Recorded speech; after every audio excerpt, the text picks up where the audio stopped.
Girls mature so quickly these days. Well, is it really just these days? I mean, haven't girls been raised to look after their siblings, do more domestic chores than their brothers, and also be aware of how they look and act in public for, well, hundreds of years? There is a huge issue with the adultification of black girls in particular. Khadijah has actually covered this issue in depth with their Cuties video, which I'll link for you down below. And also Yara Zaid has made the amazing video, The Day That Rue Became Black.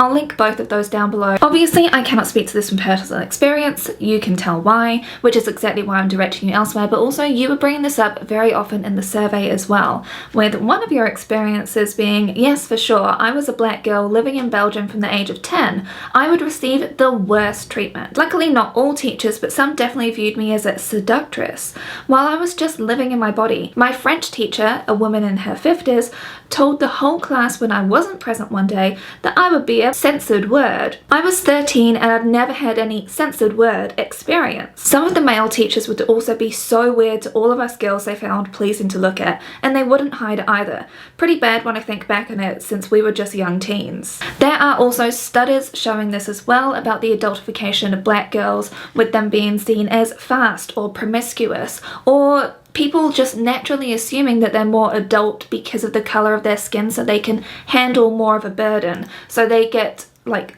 dumped on more, basically, like more responsibility, more high expectations of them. It's a very big issue, and there are studies which do indeed show this, which I will have linked for you down below, of course. And when I was actually even looking for studies for this topic in general, it was a struggle, to say the least. There are definitely some articles written about the adultification of the eldest child, typically the eldest girl, but it's not very much, even though I am absolutely positive that every single therapist on the planet can tell you about it. Huge thank you again to all of you that did participate. I said it was open to all genders. Of course, this video does have a focus on growing up as a girl, but I think it's really important to get all genders perspectives, because there were people that grew up as a girl and then transitioned, intersex people participated, so many people participated, including men who actually grew up with sisters and actually noticed quite a difference, and the issues that come from it, not just for girls, the issues that come from this for all genders. And much like with feminism, as I spoke about that last week, 'cause people always think, oh, it's just about women. It's like, it's kind of about the whole thing, because all of this, like this whole thing, as we'll be unpacking throughout this video, it comes after the patriarchal umbrella that is just sheltering girls, but not really, okay?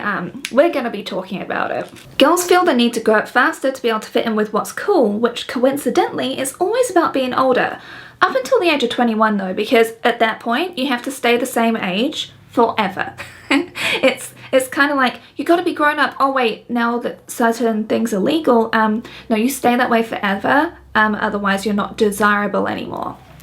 It's funny that, isn't it? It's kind of like the gap between childhood and being expected to be a small adult is basically non-existent, really. And I wouldn't say that this phenomenon is just now, it's more the fact that Gen Z and Gen Alpha actually have access to the internet, so they know the tutorials. They're not just putting on like blue eyeshadow and glitter and then feeling all mature because they think that that's what makes them look mature.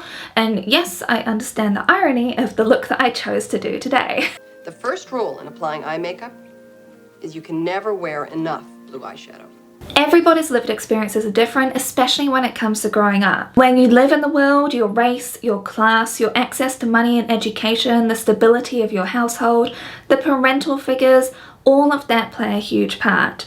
Like, there were some of you like me who grew up in a divorced household. There were others that grew up in a very privileged experience. They didn't really have much in the way of like chores to do. There were other participants whose siblings had disabilities. That meant there was more burden on them. There were others who dealt with illness themselves. So there was like a different kind of like rapid growing up for them. There were others who had gender norms forced on them despite their will. And there were others that wanted to be a certain way and weren't able to. Like, we've got a whole different rainbow spectrum of things. But what I really want to point out here is, I don't want this video to be all about like this person has it worse or like an oppression Olympics sort of way, because I always say this, it's all relative to what each person has experienced, right? Just because someone over here has broken 5 bones doesn't mean that the fact that you've broken 1 bone hurts you any less, because because all you've experienced is one broken bone. A lot of people are bringing up parentification, and I just want to explain this for people that may not have heard of this phrase before. Parentification occurs when the roles between a child and parent are reversed. You know you are parentified if, as a child, you have to step up and be the caretaker, mediator, or protector of the family. Personally, I think that parentification is more bound to occur if people have been through divorce or trauma or disability or illness, and especially each one of those combined kind of adds a layer, if that makes sense, like kind of what happened with my household, and I will not be going into detail about any of that. I'm okay to share my story and my side of things and how things have impacted me, even though I won't really be sharing much, because I'm literally that meme of like when you say a joke and then people are like, oh, I'm so sorry that happened, and then you're like, oh, so I'm just saving that stuff for my therapist, okay? And also for my family's privacy, I don't really want to go unearthing their stuff when it's their story, you know what I mean? So yeah. Parentification came up for a lot of you, especially around the eldest daughter experience. Trademark. I think that this is like a brand in itself, the eldest daughter experience, because so much extra burden, it typically does get put on the eldest girl. It does definitely happen to boys as well, especially, as I said before, it can happen to any gender. But in particular, when it comes to girls, they typically get leaned on for the more nurturing side of things, that more you're naturally helping side of things, because you're leading into your natural instincts as opposed to, as what we'll be talking about, actually being molded into that. Now, getting onto the responses from the survey, if you do ever want to participate in a survey to help inform these videos, don't forget to subscribe, because that's how you'll actually find out, and also hit that bell notification, otherwise YouTube just conveniently forgets to let you know that I've uploaded stuff. And I always post them in my community tab, so go and check them out there. Let's have a look at the locations. They broke down as 47.5% from the USA, 4.7% from Canada, 8.6% from the UK, 2.9% Australia, 2% Aotearoa, New Zealand, 2.3% Finland, 1.4% France, 1.3% India, 1.4% Netherlands, 1.1% Norway, 2.5% Poland, 1.1% Romania, 1.3% Turkey, 2.5% Germany. However, I did forget to include Germany at the start of like even launching the survey. I must have just like skipped it completely, and I know I've got a lot of subscribers there, so I'm sorry about that. So some that were in the other category actually fit into the Germany category, but the rest of the countries, it was all below a percentage. But it's kind of global, but as you can see, as per usual, because this is YouTube and this is obviously English speaking, majority of the audience are from the USA. I also asked, did you grow up with siblings? 41.4% said yes, I'm the eldest. 17.5% said yes, I'm a middle or middle-ish kid. 27.1% yes, I'm the youngest. Same as me. 13.9% no, it's just me. I really do think it's important to include the sibling issue here, because you can sort of see disparities and changes in how each sibling is treated, right? I honestly was not surprised that eldest children actually leapt at the chance to be able to actually share that experience, because I could see a lot of through fares, a lot of issues when it came to being the eldest child and all of the extra responsibility that comes along with that. I think that every single eldest child has kind of had like a bit of extra weight put on them. You know what I mean? She needs a better role model. I agree with your mother. You are a disappointment to her alma mater. Do parents have different expectations of their kids because of their gender? There is a really fascinating website which dove into this issue a lot further. Even from when kids are babies, their gender even affects how capable their parental figures think they will be. This is shown from a study where parents were asked how high of an incline they thought their baby would be able to climb. Boys were actually considered to be able to climb a steeper incline than baby girls. You know, because of the inherent manliness of the baby, because such baby muscles in those little baby arms. Then when the boys are growing up a bit more, they actually get process praise, which is defined as praise for a child's efforts and strategies. It accounts for 24.4% of the praise the boys receive, whereas for the girls it only accounts for 10.3%. Being given more process praise from a young age, which is 14 to 38 months, put boys at an advantage, as it makes them significantly more likely to have developed a growth mindset by the ages of 7 to 8. This impacts children's career goals even, with girls being steered away from STEM, despite what is trying to, you know, happen at the moment, because they get taught that they should lean into their natural abilities better, and more investment is given to boys' education and preparation for saving for his ongoing education in comparison to girls. And when it comes to playtime with children, the boys, from whatever gender the parent was, the boys always got more playtime attention than what the girls did. When it came to quality time with the parents for the girl, it was normally around helping the parents do something as opposed to playtime, which just breaks my heart quite a bit. It really does. So these are from the studies, right? But I got you to answer this question. I asked, if you grew up with siblings, were gender roles typically followed when it came to responsibilities given to each of you? And was the amount of work given to girls more? If you grew up without siblings, were you treated like a, quote, grown up and expected to do more around the house? I was keenly interested in the whole chores debate because it can be seen as, quote, domestic labor, which is, you know, free, therefore women's work, because it doesn't really earn any income, so it doesn't do any good. Like, for example, I've got an older brother, but my mother was really, really careful to try and make sure that she treated us as equally as possible when it came to responsibilities, and we both had a lot of chores that we both did. I am AFAB and both my siblings are AMAB. I was expected to do more chores than both of them. My parents definitely viewed me as being more mature and responsible. They still do. I used to have to do my own siblings' chores for them on top of my own, or we would all get screamed at. I think when it comes to cleaning the house and those kind of responsibilities around the house, it was divided evenly among us. But my brothers would sometimes purposefully do a bad job so that my mother would not ask them again to do something. To this day, I don't think she noticed what they were doing. I had an older brother and 2 younger sisters. My family tried to do the oldest having the most responsibility thing, but my brother didn't want none of it. And my parents didn't want to fight him, so it all fell on me, the eldest daughter. And my brother wouldn't be punished if responsibilities were not handled, but I always was. From babysitting the siblings to cooking for them, putting them to bed, laundry, dinner, all of that started at 12. My brother and I technically had equal obligations, but his would be once a month with outdoor work or projects my dad was doing around the house. And my responsibilities would be daily or weekly with cleaning and doing the laundry and such.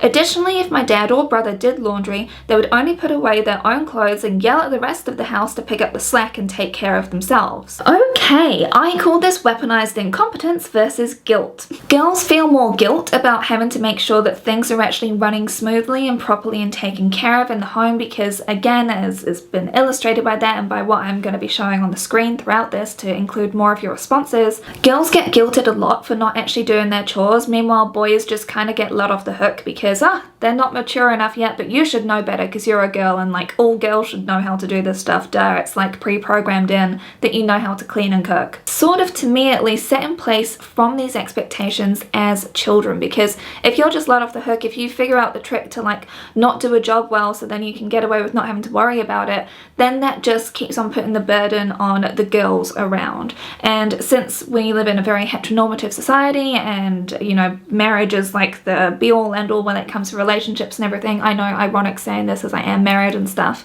but like it just sets up the expectation that the women are aware of all of the work that needs to get done, and the men can moan and complain and just be like, oh, I wish I had a maid for this, oh, this is too much work, it's just, I'm so tired from doing my real job, as if women don't have a real job to do, and then they have to keep on top of like not only their own jobs but also be aware of the jobs that like their partner or their friends or flatmates or whoever, they have to be aware of the stuff that hasn't been done.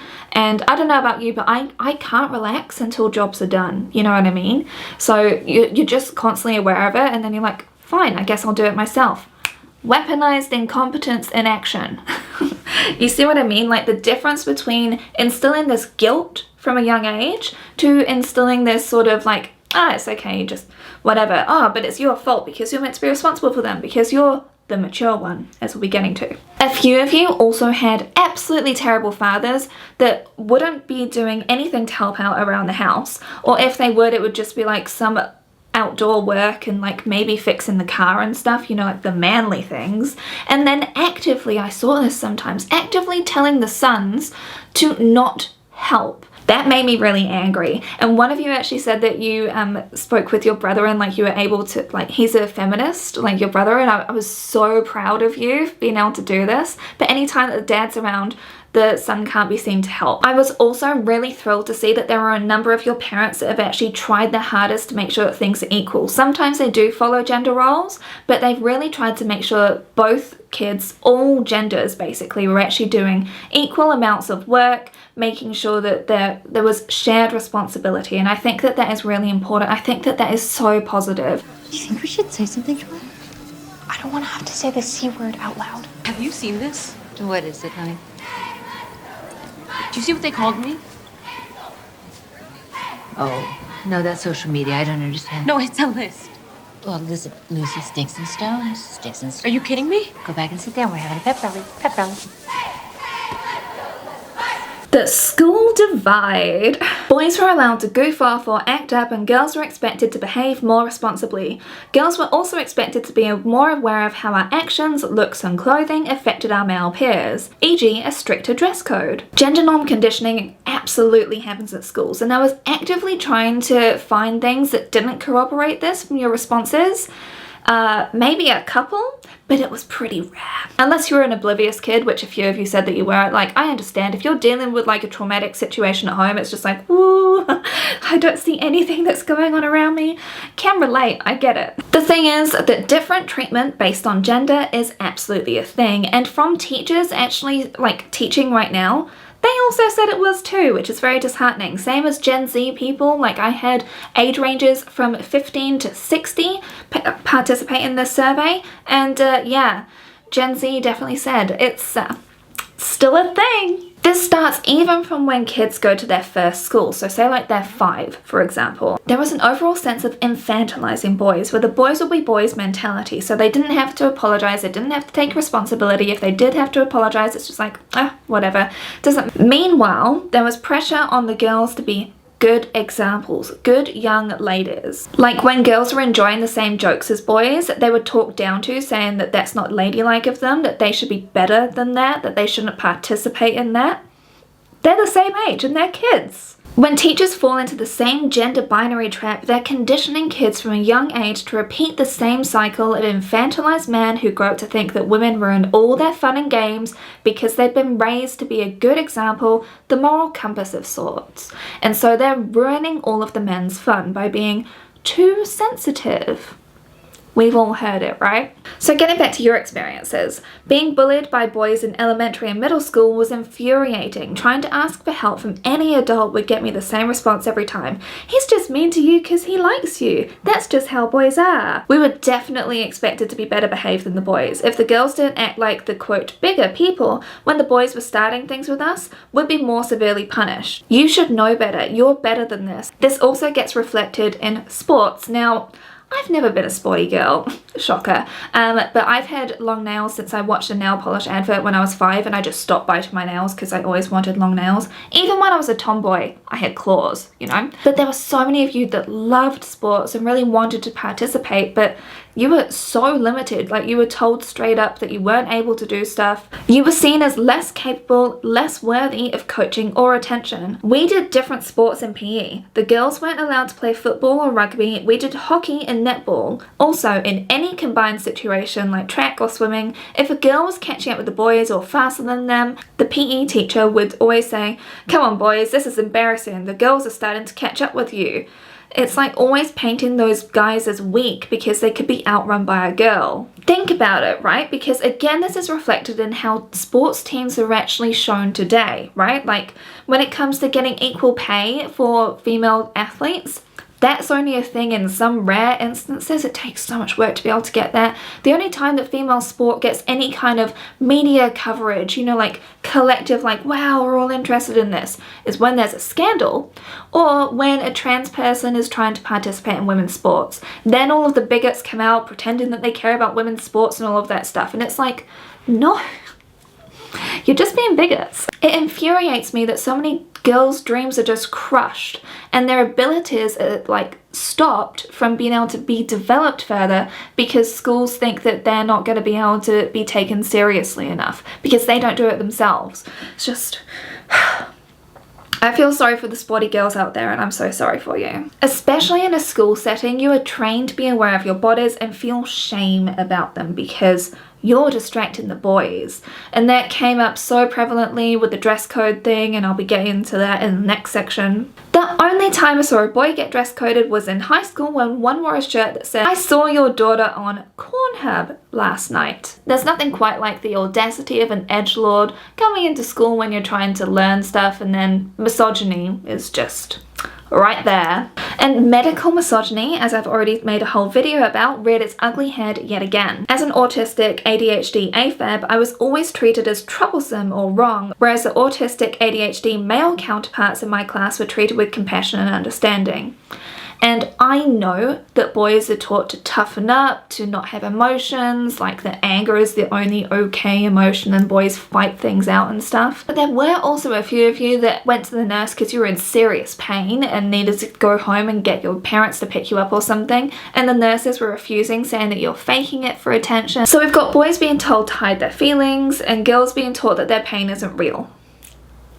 Great. I can't see this going wrong ever. Seating girls next to the bad kids, typically boys, is something a lot of us have sadly experienced. I was a quiet student with straight A's, and throughout primary school I was made to sit with the badly behaved, noisy boys, as if my presence could calm them down. It didn't matter that the boys worsened my own ability to concentrate, as long as the teacher didn't have to put up with their shenanigans. Never understood why I was punished for the boys' bad behaviour, and why their only so-called punishment was to sit somewhere else for a while. It's just another example of the emotional burden being put on the girl to be a good role model for an unruly man, because she'll be able to straighten him out, of course. Every rom-com has taught us that. Why would it not work in real life?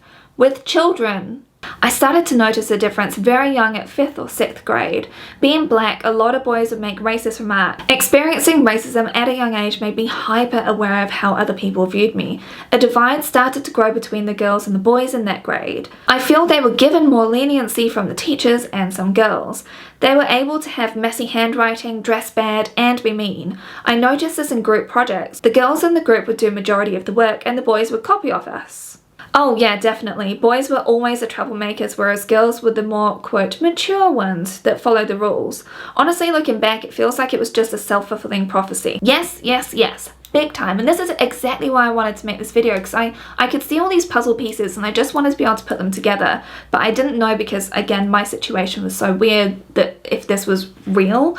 But hearing from all of you, well, looks like we've got a thesis going on here. This infantilization of boys turns into infantilization of men. And responsibility shifting at a very young age onto girls to, you know, be the ones to temper the boys' attitudes, to calm them down, etc., etc. It sets up every single relationship dynamic, platonic or romantic. It means that you've got like this straightforward pathway built for you. You fit into this role, you fit into this role, and then somehow this person gets framed to be like the nagging wife. Isn't that interesting? Girls get way higher expectations put on them because they're more mature, they're smarter, they're quieter, they're, quote, naturally helpers. But that's all because they get burdened with that way of thinking from an incredibly young age. Girls have to have more empathy for the boys, despite the fact that all genders go through stuff. Whereas boys get brushed aside, and then when they act out or act up or are disrespectful, they get left alone more often than not, which also doesn't help them. Combine this with using girls to immediately coddle them when they're young, you know, to be that good influence. You're setting everything up. Like, how can we not see this? This was also something which I hadn't noticed when I was growing up in the UK, because all of us had to help out, but so many of you raised this that I thought it was worth mentioning, that when it came to like gym equipment, you know, like moving chairs and stuff, teachers were always asking for, I need some big strong boys to be able to help me, and then the girls were even being turned away from helping. We all had to pitch in, at least like from what I remember from my middle school in particular, all of us had to pitch in. It's so weird to me because it just sets up this standard that if boys aren't strong, then they aren't men, and girls are just expected to be weak. Like, it's not helping anyone. Girls at my school are expected to have one of 3 roles after graduating: teacher, nurse, or stay-at-home mum. Nobody ever believed we could be more. It seemed to me like excelling at school was an expectation for girls, but something to be celebrated for boys.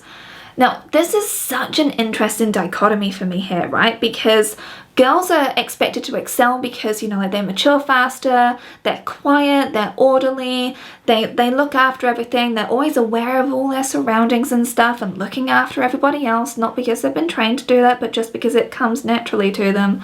But then when it comes to the roles that they're expected to do later on, they typically still fall into like the same sort of categories, even though like girls can excel at the same things as boys. People may try and say this is just how girls are, but the fact that so many people notice this disparity in treatment, ranging from assuming girls are just smarter, therefore need less help, instead to just focus on the boys, or assume that girls are stupid and can only do certain jobs anyway, with the main job of course being the mother later, so their education didn't matter.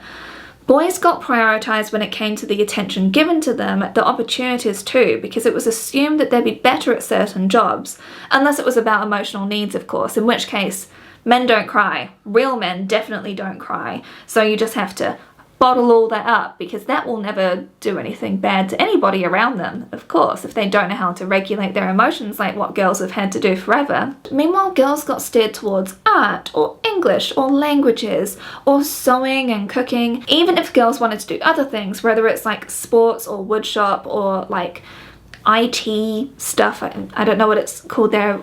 I forget what we used to call it. I think we just used to call it IT. As this is our main source of education during our formative years, like you go through school from the age of 5 to 18, all of that time reinforcing these gender norms, reinforcing this messaging over and over again. Is it any wonder why we're in the state that we're in now? We're tired of looking dorky, Ma. I mean, just once I'd like to have a picture worth trading. Wouldn't you like a wallet size you could be proud of? I'm proud of all the pictures of you kids, except maybe that one of Cal with the raisin up his nose. Clothing control and body awareness. Did I hear that you're a girl going through puberty? Choo choo! Here comes the shame train. Oh, did you develop early or do you have big boobs? Wow, the shame train just got even bigger. Do you know why this has happened? Because you're the problem now, and you have to control all of this from what everyone else is reacting around you. You are the problem because you're the one who has the body which is making people think sinful things. As someone with an ample endowment, I'm going to call it for censoring reasons, I was treated exceptionally different. I was actually kicked out of high school for a few days in grade 11 because the teachers got together and had a meeting deciding that my cleavage was distracting. I was forced to see the school counsellor and told that I was doing it for the male gaze, when in reality bigger breasts just mean a bigger cleavage. Besides that, I was made to face a wall doing things like jumping jacks in gym class because of my boobs, and no one else had to do anything similarly. Basically from grade 8 I was made extremely aware of my boobs being substantially larger than average and how I was treated because of it both in and out of school. Yes, my mother never let me wear spaghetti straps or shorts the same length that other girls wore or were fashionable. She always discouraged me from wearing two-piece swimsuits. I still have some issues feeling ashamed of my body to this day. Yes, both my sister and I am a trans masculine person that enjoys feminine clothing sometimes, and the only times my parents ever commented on my outfit was when it was feminine. I've been told to change how I dress, say that I may be mistaken for a censored word. I was a minor when they made this comment. My sister has experienced this even more so. A positive example, how wonderful. Not really, because my mum always had the motto that her kid can do whatever makes them happy as long as it isn't hurting everyone and it's legal. Round of applause. This parent is amazing. I was never directly shamed, but my mother would make comments about other women who dressed, quote, too sexy. Now this was particularly fascinating to me in how shaming actually came up so often throughout your comments, but how it was done in this sort of indirect way. Mothers particularly did this, projecting their internalized misogyny onto other women and judging everybody around them.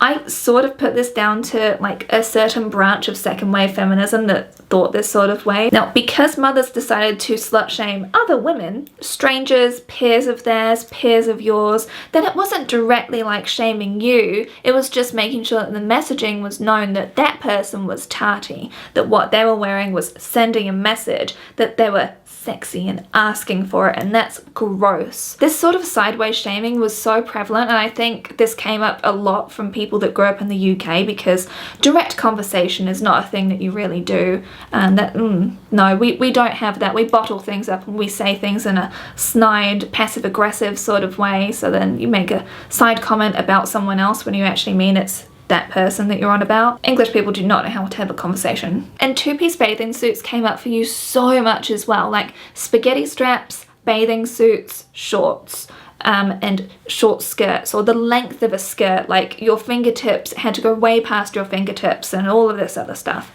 It's so weird to me how objectified children get by their own mothers. It's like you're having to internalize the male gaze when you're literally an infant, and you're just like, this top looks really cool and I want to wear it. You don't really even think about something being sexy when you're that age. You're like, it's really cool and it's cropped and I really like all of these things. It feels really good. Like, I like the fabric and like it's sparkly and whatever. And they're just like, that kid's a hooker?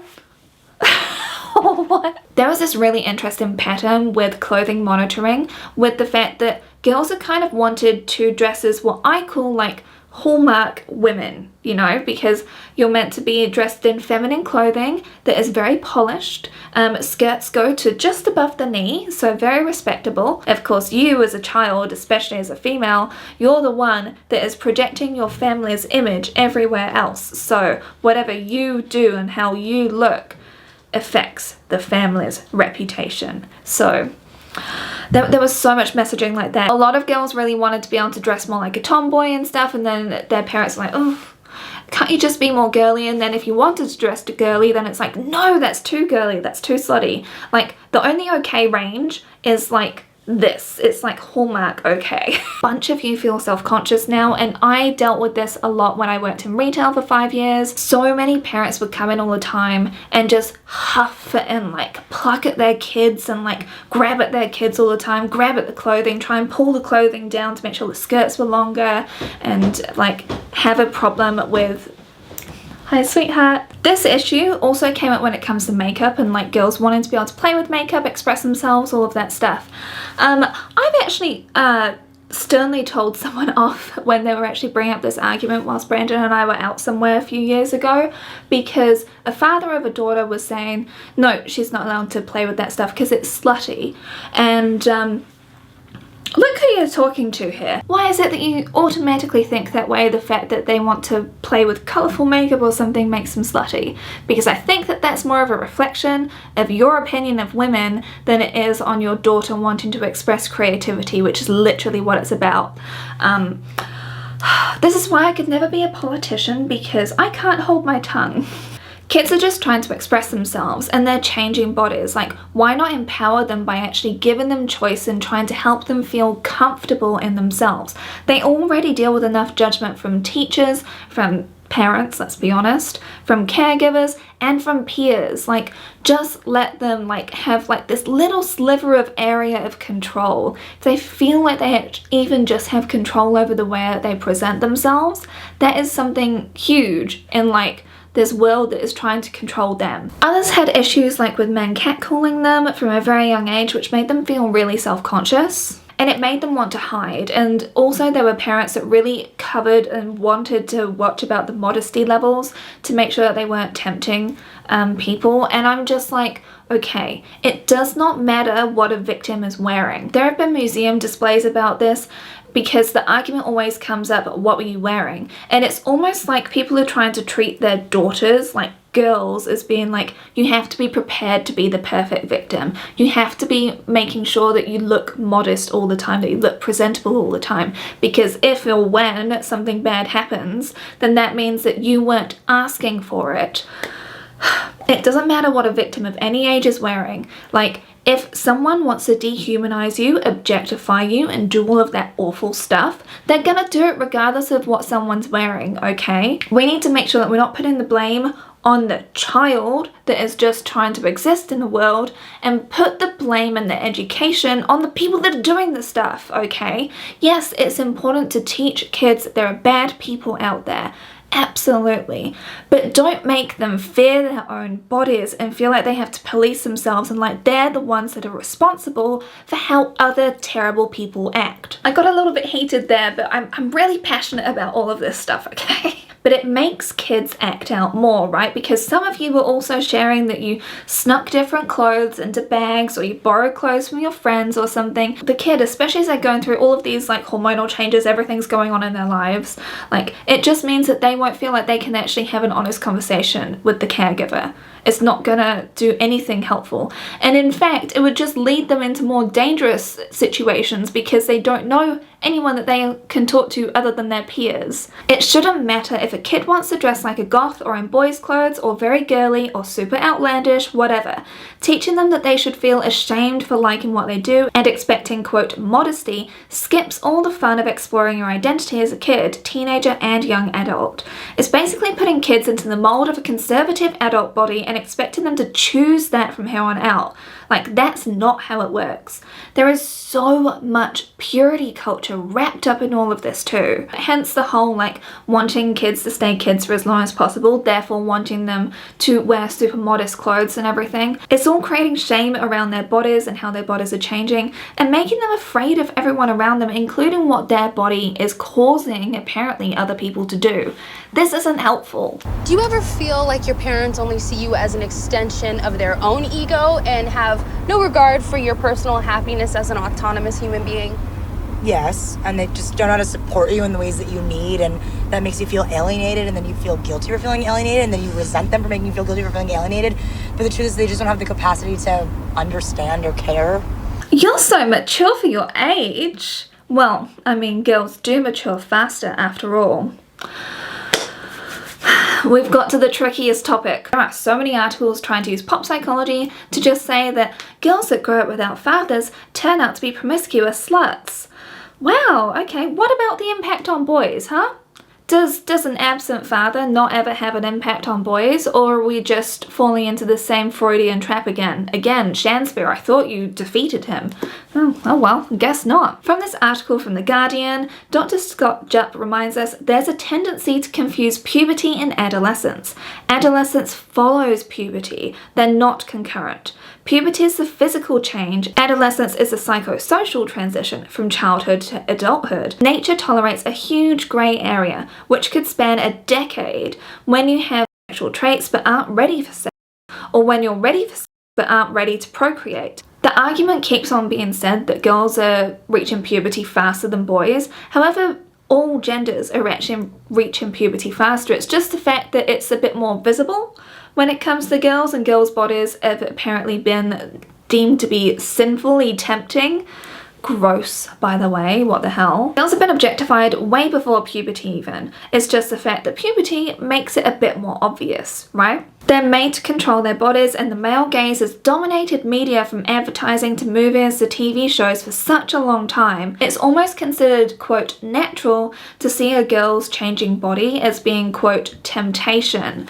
And I have a big problem with this. I asked you, did the messaging girls mature faster than boys come up when you were a kid and growing up?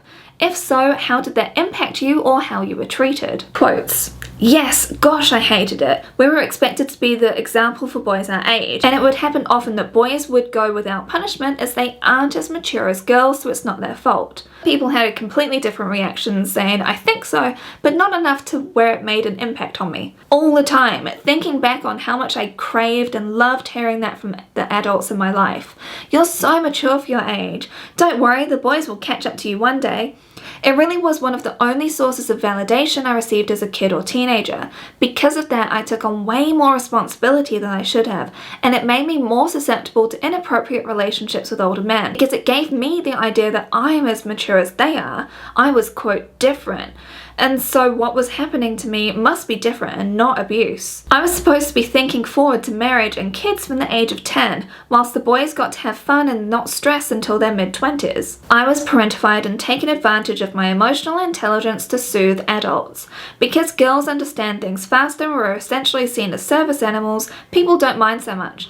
I think girls mature faster as a consequence of patriarchy, because then you can, quote, use them sooner. The main impact is that I also started started to get interested in older men from when I was a teenager to try to match my maturity. Looking back, I think this gives big opportunity for men to take advantages of teenage girls. Now, there were people who hadn't ever heard of this, and there were people that had heard of it in like movies, media, TV, that sort of stuff, and they said it didn't impact them as well. It's definitely a minority of people that actually felt this way though. From what you shared and from my own experience, it's used kind of in conjunction in the quote, boys will be boys line that girls mature faster.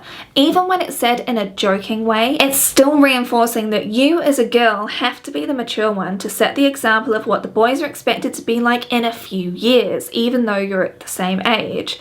You have to rise above their actions and forgive them in a boys are stupid kind of way, which helps no gender at all. I'm repeating it now. By having this messaging repeated globally from parents, teachers, TV shows, magazines, educational videos about puberty, it reinforces this message of responsibility on the girls to kind of chaperone the boys.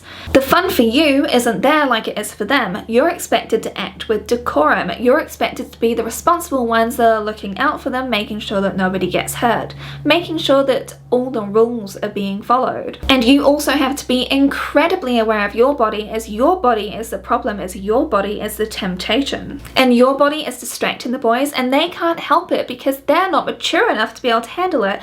Same as grown men, they can't handle it either because you're more mature, so you're the one that has to police your body to make sure that they aren't doing bad things. It doesn't matter that they're grown men. Grown men aren't mature. We all know that, right? Because we've been given this message repeatedly for generations. So they can't be held accountable. It doesn't matter that you're 14 and he's 24.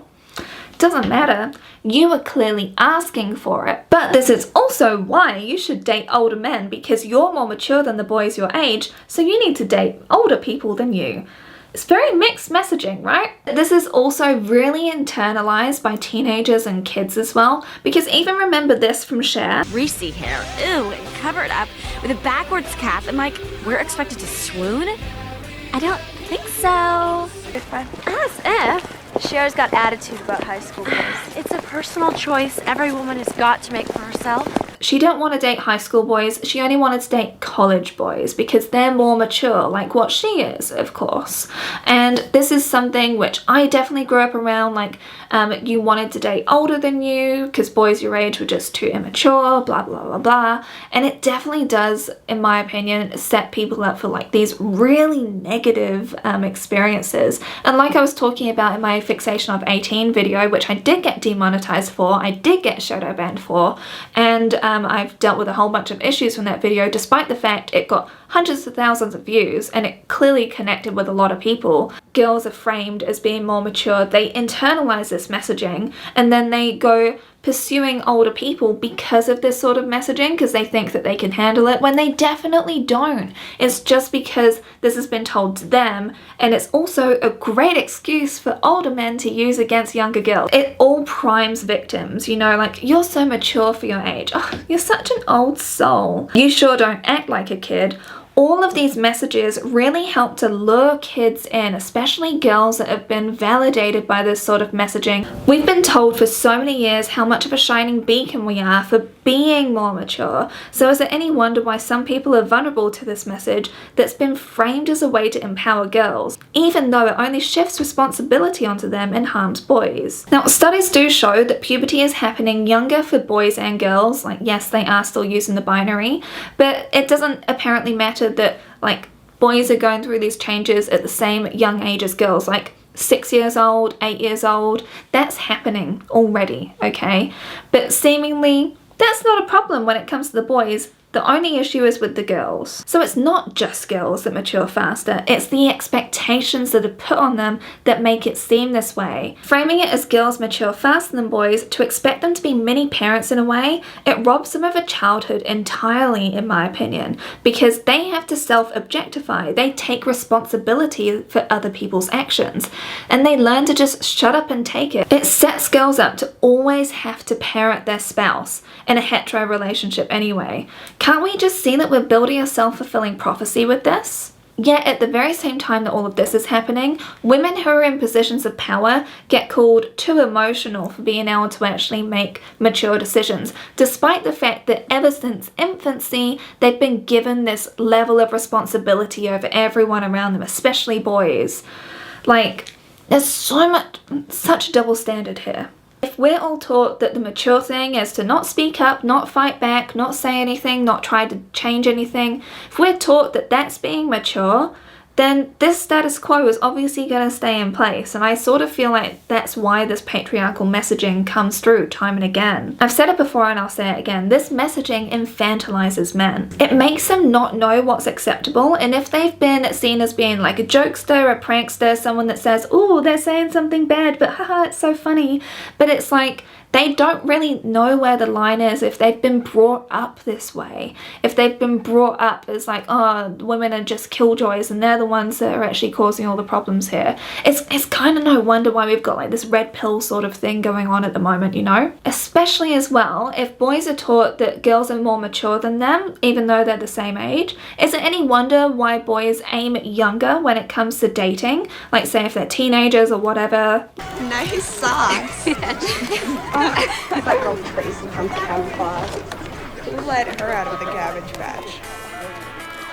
Leaving childhood behind faster. I asked when people turned 10 or so if they felt like they had to leave their childhood behind.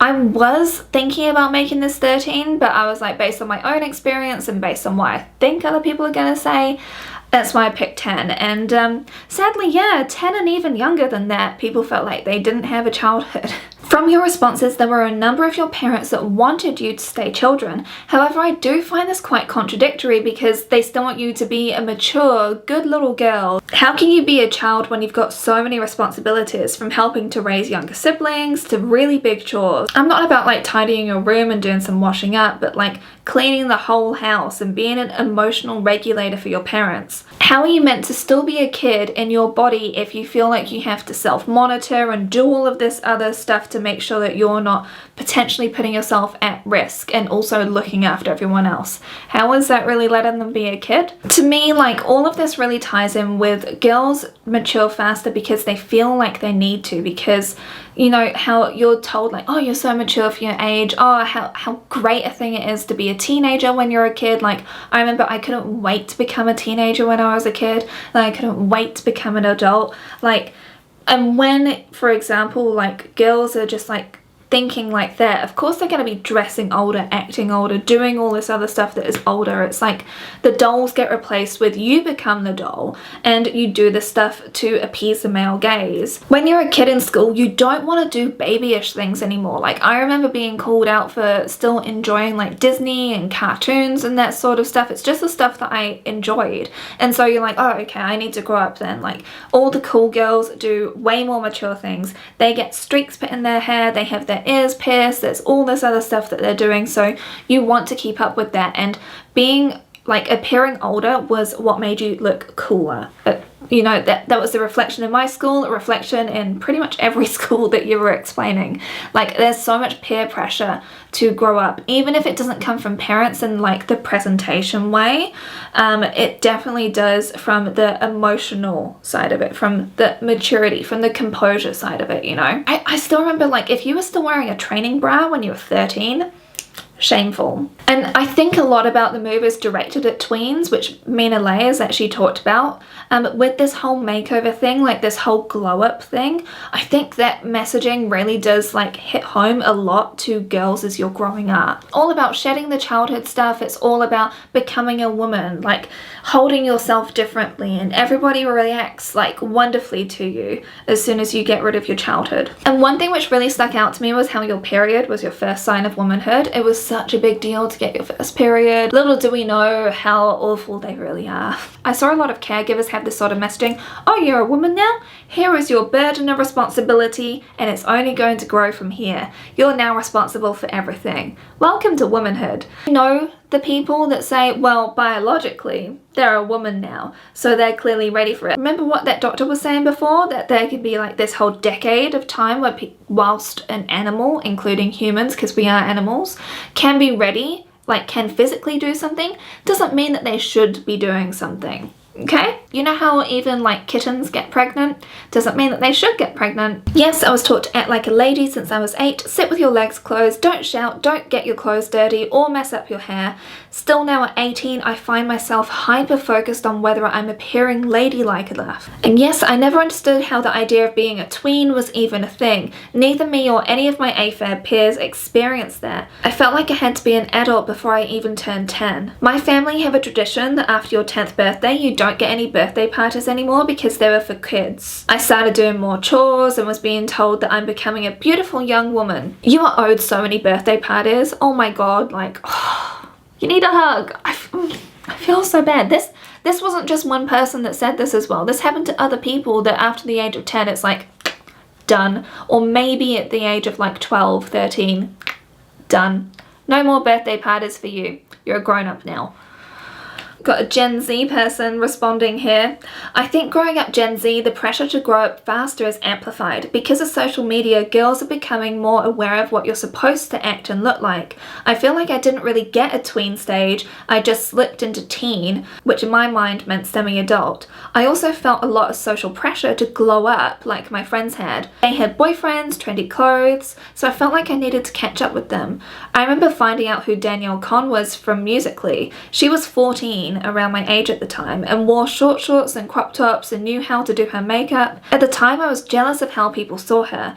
I wanted the same validation on being a girl. But what I felt was the heaviest was actually peer pressure. It wasn't something super obvious, but among ourselves we created this environment of rivalry. Which one of us was the most grown up? I'm pretty sure we all lied about getting our first periods before it actually happened. We were all so obsessed with the idea of growing up. It felt like if you were still clinging to childhood, you were going to get left behind too. So maturing, at least to me, it felt like an adaptation strategy. Being called mature felt like a badge of honor. I think all genders can relate to this because this whole like appeal of being a grown-up, because it seems to come with so much freedom and all this autonomy and like everything.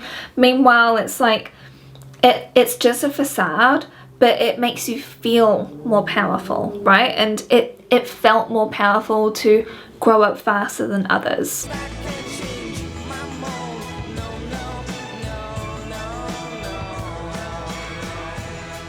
We're at my final thoughts. I'm so sorry, this has been a longer video than I ever anticipated. I've been watching people joyfully embrace doing things that they weren't allowed to do as kids because it was too childish in their 30s. So say for example, all of the women that were getting dressed up in pink and going to the Barbie movie and healing their inner child. Like, think about the girl dinner or something that people are going off about. Like, I have girl dinner every single week and I didn't even realize it would be called that because I just called it like, oh, my husband doesn't like this like super easy meal to make and it's still nourishing and I like it. Just like these sorts of like little funny things that we're doing to try and like reclaim like lost childhood, because I feel like from what so many people were saying, like there's this sense of like this lost childhood. So many of the issues raised in this video come down to these patriarchal values, these gender binary norms being forced on kids, and like all of these pressures and expectations, and a lot of like shame given to girls because like they're the ones that represent the family. So much of like not airing your dirty laundry in public, of making sure that the girls act with decorum to make sure that their family name stays good, and just so much excess pressure put on kids. Again, I was thrilled that this was not a universal experience. There are so many parents that have actually done an amazing job at